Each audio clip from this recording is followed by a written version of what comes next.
या 4 ठिकाणी नेहमी स्वतःचे तोंड बंद ठेवा, नाहीतर पश्चात्ताप होईल. 1. रागात असताना. रागात कधीही काहीही बोलू नका, कारण रागातील माणूस आणि ज्वालामुखी यांच्यात काही फरक नसतो. दोघेही फक्त विनाशच करतात. रागात बोललेले शब्द तलवारीपेक्षाही खोल जखम करू शकतात. 2. रडताना.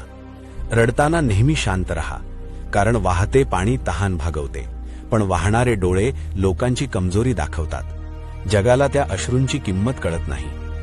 3. गर्दीच्या ठिकाणी. जिथे सर्वजण ओरडत असतील तिथे शांत रहा, कारण जंगलात तोच हरिण वाचतो जो आवाज करत नाही.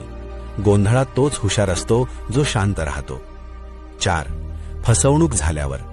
जेव्हा तुमची फसवणूक होईल तेव्हा शांत रहा, कारण ज्याला तुम्ही तुमची सत्यता सांगाल तोच त्याचा वापर तुमच्या विरोधात हत्यारासारखा करेल.